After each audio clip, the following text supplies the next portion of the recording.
उदयपुर से होगा कांग्रेस का उदय। उदयपुर राजस्थान में मई 13 और मई 14, 2022 को नव संकल्प चिंतन शिविर आयोजित किया जाएगा। 13 से 15 मई को उदयपुर में चिंतन शिविर।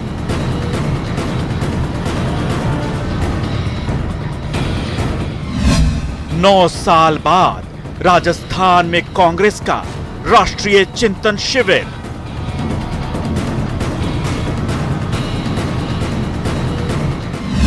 चिंतन शिविर के लिए बनाई गई 6 कमेटियां।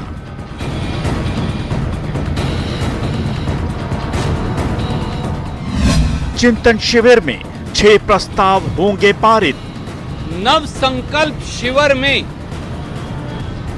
राजनीतिक, सामाजिक और आर्थिक चुनौतियां जो देश और संगठन के सामने हैं, उन पर चर्चा होगी।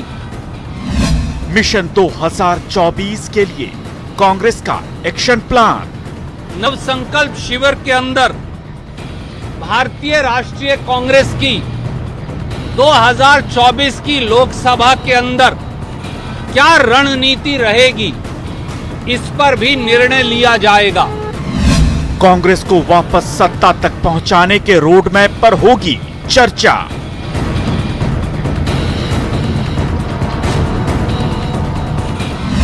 चिंतन शिविर के लिए मरुधरा क्यों बनी पहली पसंद।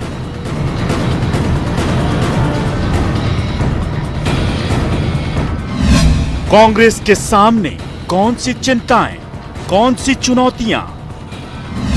चिंतन से दूर होगी चिंता।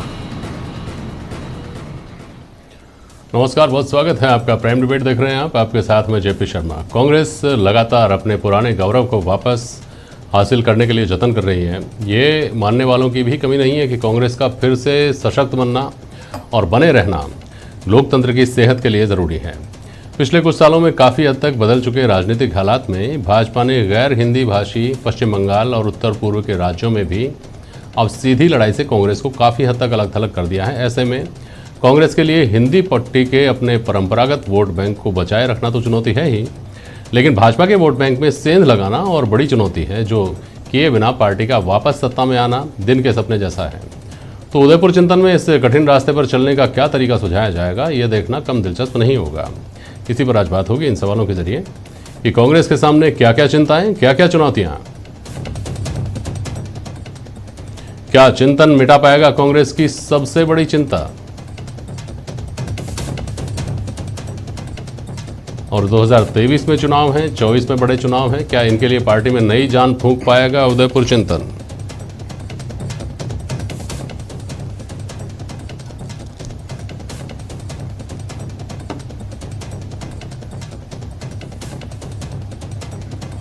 कांग्रेस प्रवक्ता स्वर्णिम चतुर्वेदी जी हैं हमारे साथ, रामलाल शर्मा जी हैं, भारतीय जनता पार्टी के प्रवक्ता हैं, वरुण पुरोहित जी हमारे साथ जुड़ रहे हैं। डॉक्टर वरुण पुरोहित को कांग्रेस के मामलों की अच्छी जानकारी है, और महेश शर्मा जी हमारे साथ जुड़ रहे हैं, वरिष्ठ पत्रकार। बहुत स्वागत है आप सभी का।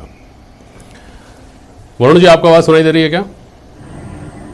सबसे बड़ी चिंता क्या मानते हैं कांग्रेस की? जी जी जी शर्मा, सबसे बड़ी चिंता क्या मानते हैं कांग्रेस की? देखिए, कांग्रेस की सबसे बड़ी चिंता ये चिंतन शिविर। कांग्रेस की सबसे बड़ी चिंता कांग्रेस खुद हो चुकी है। जो चिंतन शिविर लगा रहे हैं वही 300-400 आदमी वही है, जिनमें अधिकांश वो है जिनके कार्यकलापों के कारण कांग्रेस रसातल में पहुंची है। आप जेपी शर्मा जी मुझसे ज्यादा अनुभवी, पंचमढ़ी सेशन का भी आपको होगा नॉलेज। पंचमढ़ी सेशन था, उसमें जो सिफारिशें लागू की गई, प्रस्तावित की गई थी, वो लागू हो जाती, कांग्रेस की आज ये स्थिति नहीं होती।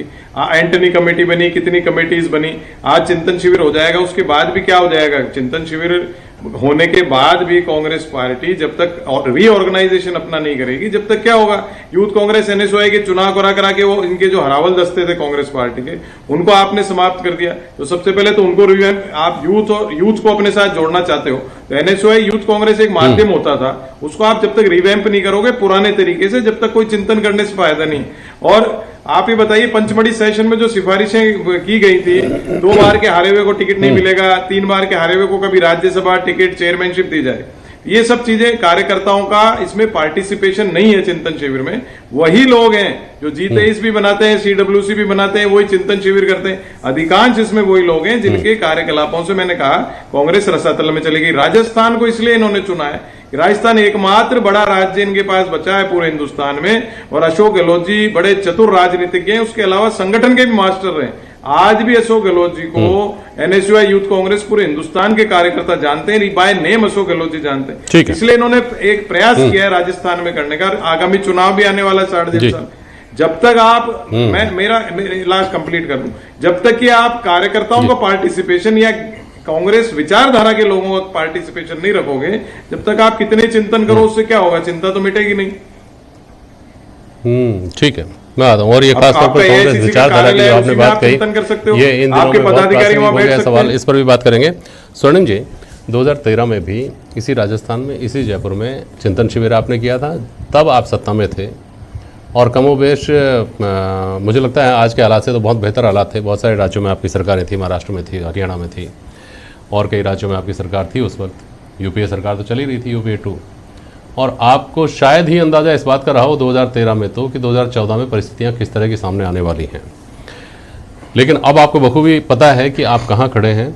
आपने जो लूज़ किया है उसको हासिल करना, वापस उस जगह पे आना और फिर आगे बढ़ना, और फिर भाजपा से सत्ता हथिया लेना, अपने आप में आज की तारीख में कितना बड़ा टास्क है, बहुत बेहतर तरीके से जानते हैं। ऐसे में वरुण जी ने अपने हिसाब से बताया, पार्टी को किन मुद्दों को सर्वोपरि रखना चाहिए, कौन से मुद्दे सबसे बड़ी चुनौती लगते हैं? स्वर्णिम जी। देखिए जेपी जी, मैं आपको बताना चाहता हूँ, हमारे जो चिंतन शिविर होते हैं, पहले भी होते रहे, आज़ादी से पहले भी होते थे, उस वक्त भी जो समसामयिक विषय होते हैं, जो समाज की अवधारणाएं होती हैं, जो वहाँ पे परेशानियाँ होती हैं, लोगों के समक्ष आती हैं, उन मुद्दों पर चर्चा की जाती है। उन मुद्दों पर चर्चा करके हमारी पार्टी कार्यकर्ताओं के माध्यम से लोगों तक पहुँचती है और उन मुद्दों को उठा करके उनका निराकरण करने का प्रयास करती है। आज जो चिंतन शिविर है, इसमें भी चूंकि आपने 13 का हवाला दिया, 13 में परिस्थितियाँ अलग थी, तब हम सत्ता में थे, आज हम विपक्ष में। तो निश्चित रूप से जो आज के मुद्दे हैं, जिसमें यूथ को लेकर के, फार्मर्स को लेकर के, कृषि को लेकर के, देश की अर्थव्यवस्था को लेकर के, और उसके साथ हमारे संगठन को लेकर के भी हम बात करेंगे। जो राजनीतिक परिदृश्य है, इस पर चर्चा होगी, और इन सभी जो कहना चाहिए मुद्दों पर जब चर्चा होगी, तो चर्चा के साथ हमें इन मुद्दों पर कैसे आगे बढ़ना है, किस तरह से आगे बढ़ना है, किस तरह से जनता के बीच जाना है, क्या विषय उठाने हैं और किस तरह से उठाने हैं, इन दोनों ही बातों पर चर्चा यहाँ पे होगी, और चर्चा होने के साथ रोड मैप तैयार होगा। और देखिए, मैं आपको एक चीज़ और बताना चाहता हूँ कि बार बार कई तरह की बातें की जाती हैं, तो मैं कांग्रेस के विषय में अगर आप देखेंगे तो कांग्रेस पार्टी अगर सत्ता में नहीं है तो राज्यों में विपक्ष में है।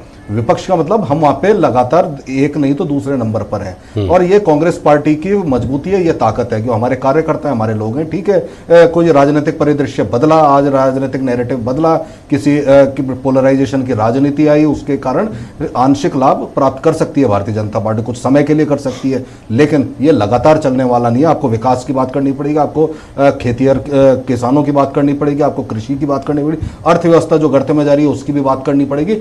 ये मूल मुद्दे हैं, इन मूल मुद्दों पर हम आगे कैसे बढ़ें और किस किस विषय को अधिक उठाएं, इस पर हमारा चिंतन होगा, इस पर हमारा मंथन होगा, और इसको लेकर के हम आगे बढ़ेंगे। निश्चित रूप से सिर्फ सत्ता ही नहीं, लेकिन जनता की तकलीफें दूर करना, यह एक बड़ा विषय होता है जिसको कांग्रेस पार्टी उठाती है। स्वर्णिम जी, आपने जितनी सारी बातें कही, उन बहुत सारे पहलुओं को आपने छू लिया, और उनमें से प्रत्येक पहलू पर कई कई घंटे लंबी बहस हो सकती है, लेकिन संभव नहीं है अभी। फिलहाल एक मोटा सवाल लोगों के दिमाग में उभरता है, और स्वाभाविक सवाल है कि महंगाई अभी पैदा नहीं हुई अप्रैल 2022 में, बेरोजगारी अभी पैदा नहीं हुई, किसानों का मुद्दा 1.5 साल चला, आपके लिए पंजाब में फ़ायदेमंद नहीं रहा। महंगाई का मुद्दा, बेरोजगारी का मुद्दा आपके लिए किसी भी राज्य में फ़ायदेमंद नहीं रहा। जितने मुद्दे आप गिनेंगे, कोविड और तैरती लाशें और मिसमैनेजमेंट, फला ढिमका, सब हो गया। उसके बाद भी अब या तो ये मुद्दे नहीं हैं, या फिर आपकी नाकामी है कि आप इनको लोगों के बीच में नहीं ले जा पाए। देखिए, निश्चित रूप से चिंतन शिविर में यदि कोई हमारी कमी रहती है, उसको दूर करने के लिए बात की जाती है। किस मुद्दे को उठाने में हम मान लीजिए सफल नहीं रहे या आगे बढ़ाने में सफल नहीं रहे, वो भी देखा जाएगा। एक बड़ा विषय जो रहेगा इसमें, वो पॉलिटिकल सिनेरियो रहेगा, जो पॉलिटिकल मुद्दा है, जिसमें आज की जो पॉलिटिक्स है देश में जो चल रही है, इस पर भी हम बात करेंगे। इसमें अगर कहीं हम पीछे रहे हैं तो उसको भी सुधारने के लिए निश्चित रूप से रोड मैप बनाया जाएगा। क्योंकि आपने जो कहा कि महंगाई का मुद्दा और ये नहीं चला लिए, चले हैं, कम चले, जहां पे भारतीय जनता पार्टी ने पोलराइजेशन की राजनीति की, तो जो पहले सफलता उन्होंने हासिल की थी उस सफलता से वो वंचित रहे। ये मुद्दे तो चले और मुद्दे पीड़ित कर रहे हैं जनता को, तो इस पीड़ा को कैसे दूर किया जाए, और जो राजनीतिक परिदृश्य आज भारतीय जनता पार्टी ने तैयार किया पोलराइजेशन की राजनीति का, उससे कैसे निपटा जाए, इस पर भी चर्चा होगी। ठीक है, बिल्कुल सब विषयों पर चर्चा होगी। रामलाल जी, स्वर्णिम जी कह रहे हैं कम चले हैं, आप इस बात को लेकर चिंतित होते हैं कभी कि ज्यादा चल गए तो आपका क्या होगा? रामलाल जी। देखिए जेपी शर्मा जी, सबसे पहले तो मैं कहूंगा कि किसी भी वृक्ष का फलीभूत होना इस बात से साबित होता है कि उसकी जड़ें मजबूत हो, और जब जड़ें मजबूत होती है तो वो वृक्ष जो है वो वटवृक्ष के रूप में पनपता भी है और दिखता भी है, और भविष्य के अंदर वो फल भी देता है। सबसे पहले तो कांग्रेस इस बात का निर्णय करे कि आखिरकार वो चिंतन शिविर वो किसके लिए, वो अपनी अंदरूनी पार्टी के झगड़ों के लिए चिंतन शिविर है या राष्ट्र के लिए चिंतन शिविर है। कांग्रेस सिर्फ अपने पार्टी के अंदर चल रही गहमागमी G23 या अन्य अंतरकलह उससे जूझने का चिंतन शिविर करने के लिए जा रही है। रही बात यह है कि अब तो इनके प्रशांत किशोर भी कह चुके हैं कि गैर कांग्रेसी को कांग्रेस पार्टी का राष्ट्रीय अध्यक्ष बनाया जाना चाहिए। जब तक ये वंशवाद से, परिवारवाद से बाहर नहीं निकलेगी, ये कितने चिंतन कर ले, इनका भला होने वाला नहीं। भारतीय जनता पार्टी जब जनसंघ की स्थापना हुई थी उस समय भी हमारा नारा एक ही था, हम विचारों से समझौता कभी नहीं करते। तब भी हमारा नारा ये था, कश्मीर हो या गुवाहाटी, अपना देश अपनी माटी। तब भी हमारा नारा ये था, धारा 370 हटनी चाहिए। तब भी हमारा नारा ये था, रामलला हम आएंगे, मंदिर वहीं बनाएंगे। तो भारतीय जनता पार्टी कभी भी अपने वैचारिक मुद्दों से नहीं भटकी। कांग्रेस का दोहरा चरित्र है, ये दिल्ली में क्या बोलते हैं, राजस्थान के अंदर क्या बोलते हैं, उत्तर प्रदेश के अंदर कोई घटना घटित होती है तो पुरजोर शब्दों के अंदर विरोध दर्ज कराते हैं, राजस्थान के अंदर घटना होती है तो ये चुप रहते हैं, शांत रहते हैं। तो ये दोहरा चरित्र देश देख चुका। अब कांग्रेस का चिंतन पहले स्पष्ट करे कि पार्टी का चिंतन है या राष्ट्र के लिए चिंतन है। मेरे ख्याल से राष्ट्र के लिए चिंतन करे तो ज्यादा बेहतर रहेगा। पार्टी के अंदर झगड़ों का आपने अभी मंथन किया था 7 दिन पहले, आपने राष्ट्र के लिए मंथन किया था या राजस्थान की राजनीति में आपकी पार्टी में अंदर सब कुछ ठीक ठाक नहीं चल रहा है इसके लिए मंथन किया था? देखिए जेपी शर्मा जी, भारतीय जनता पार्टी विचार के आधार के ऊपर चलने वाली पार्टी है, और विचार के आधार पर चलने वाली पार्टी हमारा ये केडर है। Congress party cadre based party नहीं है, इसलिए हमें हमारे केडर को बढ़ाने के लिए किस तरीके से आने वाले समय के अंदर, इन परिस्थितियों के अंदर हम हमारे संगठनात्मक ढांचे को नीचे तक कैसे लेके जाए, हम इस बात का चिंतन करते हैं। कांग्रेस की तरह अंतरकलह का चिंतन हम कभी नहीं करते। हमारे तो पास जिसके पास फूल है वही हमारा नेता है सबसे बड़ा, तो फूल हमारा सबसे बड़ा नेता है। कांग्रेस आज जिस दौर के अंदर गुजरी है, अभी ठीक कह रहे थे वरुण जी कि पहले तो कांग्रेस के वही 400 लोग आने वाले हैं जिनकी वजह से कांग्रेस रसातल के अंदर गई है। तो पहले तो वो 400 लोगों के बारे में चिंतन करें कि ये 400 लोगों की वजह से कांग्रेस रसातल के अंदर गई है, तो इनका क्या करना है। ठीक है, महेश शर्मा जी आपको आवाज सुनाई दे रही है? जी आता हूँ वापस आपके पास रामलाल जी। महेश जी आपको आवाज आ रही है क्या? हाँ आ रही है। हाँ हेलो, आ रही है। अभी स्वर्णिम जी से जब मैंने सवाल किया, आप सुन रहे होंगे, 2013 का चिंतन, उससे पहले वरुण जी ने हवाला दिया पचमढ़ी का, जिसने वापस कांग्रेस को एक लंबे अरसे के बाद लौटाया था सत्ता में, जब कांग्रेस की बहुत बुरी स्थिति ही मानी जा रही थी। उसी तरह से अब 2022 का चिंतन, इसके ऊपर भी लोगों की नज़रें टिकी हुई हैं। स्वप्निल जी ने कहा कि रोड मैप जो तैयार होगा वो बेहतर तरीके से मुद्दों को ले जाने के लिए और असरदार तरीके से चुनाव में उन वो जो मुद्दे हैं लोगों के बीच में जाएं, इसका रास्ता तय किया जाएगा। अब समस्या ये आती लगती है कांग्रेस के सामने कि कांग्रेस ने चाहे संगठनात्मक स्तर पर नए प्रयोग किए हों कि साहब वोटिंग होकर के अध्यक्ष चुना जाएगा, वोटिंग होकर के यूथ कांग्रेस, वोटिंग होकर के NSUI, या फिर जो स्ट्रेटेजिक डिसीजंस लिए गए हैं जैसे पंजाब में लिया गया अभी 6 महीने पहले, 4 महीने पहले, चाहे उनकी बात कर लीजिए, या फिर जो चुनावी तौर तरीकों में कांग्रेस पार्टी जो बदलाव करती है जिसमें सॉफ्ट हिंदुत्व का भी एक मुद्दा आ जाता है, हिंदू और हिंदुत्व को अलग अलग देखना भी एक बात आ जाती है। इस तरह के जो चुनावी अभियान में जो प्रयोग किए गए हैं, इन सारे प्रयोगों में सारे पासे करीब करीब उल्टे ही पड़ते नजर आए हैं। इसकी क्या वजह मानते हैं महेश जी, और ये कितनी गंभीर चिंता होनी चाहिए कांग्रेस पार्टी के लिए? महेश जी देखिए, ये अपने आप में मतलब एक बड़ी बहुत गंभीर विषय है।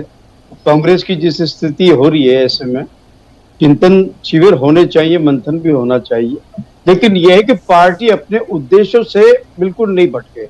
कांग्रेस पार्टी का जो उद्देश्य लेकर था उसे बार बार में अपने उद्देश्य से हट जाती है। कभी अपने जो प्रिंसिपल्स हैं उससे हट करके जब ये कुछ करती है, जैसे सॉफ्ट हिंदुत्व की तरफ बढ़ी या और कुछ किया, तो ये भी एक चीज अपने आप में है कि ये फॉलोअर हो गई है, जबकि इसके नीतियों के अनुसार मतलब क्या है, दूसरे जो दल हैं वो उसका अनुसरण कर रहे हैं। तो एक तो ये सबसे बड़ी कमजोरी है कि ये अपने मूल जो सिद्धांत थे उनसे कहीं इनमें भटकाव आ गया है।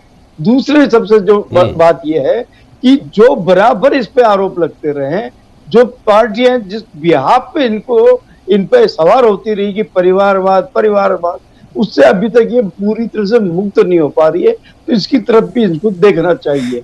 तीसरा ये है कि जब भी कोई है नया, हर पार्टी में, अब जैसे आरजेडी में नया चेहरा तेजस्वी यादव आ गया, और सपा के अंदर नया चेहरा मतलब अखिलेश यादव आ गया, तो ऐसी सूरत में फिर ये बार में यूथ को जब तक ये नहीं लेके आएंगे सामने, नए चेहरे को पार्टी का नहीं लाएंगे, नए चिंतन को नहीं लाएंगे। और नहीं, लेकिन महेश जी एक बहुत समझदार आदमी का, अनुभवी आदमी का कहना यह भी था, क्या इस बात में दम लगती है आपको कि अगर कांग्रेस से गांधी परिवार नाम की कैप को हटा दिया जाए, भले ही किसी को भी आप लेकर के आइए उनकी जगह, तो क्या ऐसा नहीं है कि पार्टी में आज जो अनुशासनहीनता दिख रही है वो कई गुना बढ़ जाएगी? आज तो फिर भी लोगों को जो पुराने कांग्रेस उनको डर है, 10 जनपद का डर है, गांधी परिवार का डर है। नहीं, गांधी परिवार का ये भी मान के चलिए, गांधी परिवार से काफी इसका वजूद तो है, लेकिन कुछ अरसे में अपने आप को मतलब कभी कभी क्या है कि आगे बढ़ने के लिए बहुत जरूरी होता है पीछे की तरफ अपन को वापस आए और फिर लंबी छलांग लगाए, तब तो मतलब कुछ अचीवमेंट हो सकता है। लेकिन हो ये रहा है कि वहां उनका प्रभुत्व, कुछ तत्व इसमें जो है उनका प्रभुत्व बनाए रखते हैं। और फिर दूसरे में इसमें अगर 23 के नेताओं के बारे में बात करें तो आप ये आश्चर्य होगा कि उनके जो सुझाए गए सुझावों पर गौर नहीं किया जाता है। तो जब तक आप पार्टी में स्वयं में ही अंतर में जो जिस तरह के बदलाव चाहते हैं, जिस तरह का होता है, तो एक मतलब किसी को आप महत्व देते, किसी को नहीं देते। तो ये चीज जब आ जाती है किसी संगठन में, तब उसमें प्रगति नहीं होती। समय के अनुसार जो आपको फैसला लेना है उसमें हम फिसड्डी हो जाते हैं, वहीं अनुकरण पे उतर आते हैं और किसी न किसी मुद्दे। अब जैसे किसान आंदोलन का लेकर के देखिए, किसान आंदोलन को किस वक्त पे इन्होंने सपोर्ट किया, उस जब मतलब क्या कहते हैं, जब किसान इनसे सपोर्ट नहीं मांग रहे थे और वो इंडिविजुअल अपना ही अस्तित्व रख रहे थे। तो ऐसी सूरत में कांग्रेस को ये सोचना चाहिए कि वो मुद्दों से मतलब क्या कहते हैं, जहां उसको मतलब करना चाहिए, फर्मली करना चाहिए और डिसीजन लेने चाहिए, फर्मली लेना चाहिए। नीतियां बनती है, सिद्धांत बनते हैं, लेकिन उस पर फॉलो टिके रहना भी एक जरूरी है। बिल्कुल सही बात है स्वर्णिम जी।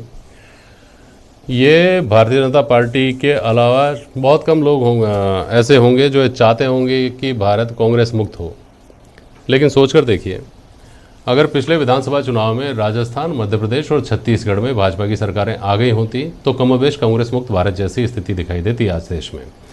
तो भाजपा की ये दंभोक्ति हो सकती है कि कांग्रेस मुक्त भारत हम कर देंगे, उसको एक दंभ की तरह देख सकते हैं, लेकिन कांग्रेस को इस बात को वक्त की ज़रूरत, इस वक्त की सबसे बड़ी चिंता के तौर पर देखकर काम क्यों नहीं करना चाहिए? आपने कहा कि पोलराइजेशन अरे भाई, आप ये तय थोड़ी करेंगे कि सामने वाला लड़ाका अपने तरकश में कौन सा तीर लेकर आएगा। आप उसके तरकश में तीर रखने थोड़ी जाएंगे, वो तो जो है उसके पास लेकर आएगा। आप उसकी काट तो आपको ढूंढनी पड़ेगी ना, आपको तैयार करनी पड़ेगी। स्वर्णिम जी जी बिल्कुल सही बात है। उसी काट के लिए तो ये चिंतन शिविर हो रहा है। इसमें जो विषय है, उसमें जो पॉलिटिकल सिनेरियो है उसको भी लेकर के, यूथ को लेकर के भी है, हमारे संगठन को लेकर के भी है। और मैं आपको ये बता दूं, अभी कई तरह की बातें हुई, G23 के नेता या इस तरह जो भी बात हुई, उन सबको उसमें समावेश किया। सब कमेटीज को अगर आप देखेंगे जो बनी है, उसमें सभी नेता हैं जो अपने अपने विचार रखेंगे और अपनी अपनी प्लानिंग बनाएंगे। उस हिसाब से ही जब अंत होगा शिविर का, तो हमें आगे का जो हमारा समय होगा, आने वाले 2-3 साल, हम किस रोड मैप पर चल के लड़ाई लड़ेंगे, वही तय होना है इस शिविर में। क्योंकि इस शिविर में जो भी हमारे शिविर होते हैं, वो शिविर कभी सत्ता प्राप्ति के लिए नहीं होते, वो शिविर होते हैं जनता के लिए, हिंदुस्तान के लिए लड़ाई लड़ने के लिए, हिंदुस्तान की मजबूती के लिए, हिंदुस्तान के विकास के लिए। और देखिए, बार बार परिवारवाद की बात आती है, तो मैं एक छोटा सा आपको स्पष्टीकरण देना चाहता हूं जो सब लोगों को ये पता हो। 89 के बाद हमारी 3 बार सरकारें बनी है हिंदुस्तान में, मेजोरिटी की सरकार बनी, और उसमें गांधी परिवार का कोई सदस्य कभी सरकार में शामिल नहीं हुआ। ऐसा त्याग अगर आपको किसी अन्य पार्टी में देखने को नहीं। चलिए, इस पर मैं रामलाल जी की टिप्पणी लेता हूं इस बात के ऊपर। देखिए भाई, त्याग वाली बहुत बड़ी बात उठा दी है। संक्षेप में बोलिएगा रामलाल जी, मेरे को एक बार वरुण जी के पास और जाना है, समय खत्म हो चुका है। बोलिए रामलाल जी। देखिए जेपी शर्मा जी, ये कितने ही त्याग की बात करें, ये कितनी करुणा की बात करें, कितनी करुणा में देवी की बात करें, लेकिन हिंदुस्तान की जनता जानती है कि उस समय जिस समय ये त्याग की बात करते हैं वो एक संवैधानिक बाध्यता थी, उस वजह से ये सत्ता प्राप्त नहीं कर सके। अगर संवैधानिक बाध्यता नहीं होती तो ये सत्ता को प्राप्त कर लेते। रही बात यह कि कांग्रेस को भी आत्ममंथन करने की आवश्यकता है, चिंतन करने की आवश्यकता नहीं है। आत्ममंथन करे कि पूरे देश के ऊपर राज करने वाली पार्टी की ये दुर्दशा क्यों हुई? वो इसलिए हुई कि कांग्रेस पार्टी सिर्फ अपने परिवारों तक सीमित है। जनता की समस्या के समाधान के लिए कांग्रेस पार्टी ने कभी काम नहीं किया, इन्होंने अपने हितों के लिए काम किया। ये सारी बातें भी सही होंगी रामलाल जी, लेकिन असल बात जो है वो कांग्रेस की चिंता शायद ये भी होनी चाहिए जो अभी मैंने इनसे पूछा कि आपकी तर्कस में जो तीर है उसका काट तो इनको ढूंढना ही पड़ेगा, जो अब लगातार आ रहे हैं संयोग से, करौली से, सालासर से, राजगढ़ से। वरुण जी आपको बात सुनाई दे रही है क्या? जी आ रही है। प्रशांत किशोर की बहुत चर्चा है। हेलो। प्रशांत किशोर को लेकर के बहुत सारी उम्मीदें लगाई जा रही हैं। प्रशांत किशोर को सियासी कमजोरी का शर्तिया इलाज कैसे मान लिया गया है? कर पाएंगे क्या इलाज कांग्रेस की कमजोरी का?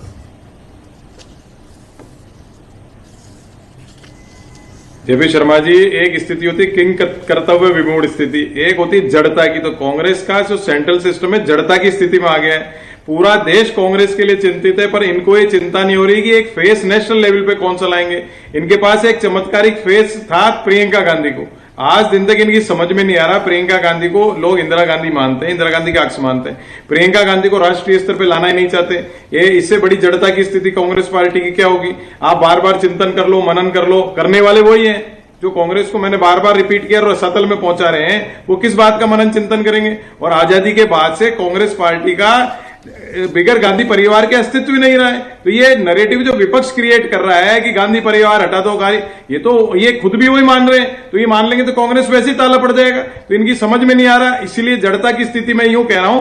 आपने प्रशांत किशोर की बात करी, आपके खुद की पार्टी में हजारों लाखों की तादाद में नेता कार्यकर्ता हैं जो सारी राजनीति समझते हैं, आपके विचारक हैं, पत्रकार हैं, उनको आप इस्तेमाल नहीं करना चाहते हो। प्रशांत किशोर एक कंपनी है, उसको लाके आप ठेका दोगे पार्टी को? कोई ठेके से पार्टियां थोड़ी चलती हैं। आपको ऑर्गेनाइजेशन को रिवैम्प करना है और गैर कांग्रेस पृष्ठभूमि के लोगों को निर्णायक और अहम पद नहीं देना। यही पंचपड़ी में डिसाइडेड हुआ था, उसको ये लागू ही नहीं करना चाहते हैं। प्रशांत किशोर को भिन्न भिन्न प्रकार की बातें आ रही हैं, उनको राज्यसभा भेज दो, उनको महासचिव बना दो। तो जो लोग कांग्रेस पार्टी में रहे नहीं, जो लोग कांग्रेस पार्टी के लोगों को, मैंने आपको बताया, अशोक गहलोत जी की बात बताई, और भी वरिष्ठ लोग हैं जो कांग्रेस से लेकर के पूरे देश में, मई में चिंतन शिविर हो जाए, उसमें कुछ फैसले हो जाएं और वो किस तरह से जमीन पर उतरेंगे और क्या फर्क ला पाएंगे पार्टी की रीति नीति में और पार्टी के असर में, इंतजार करते हैं। बहुत शुक्रिया आप सभी का आज प्राइम डिबेट में शामिल होने के लिए। आज के लिए बस इतना ही, नमस्कार।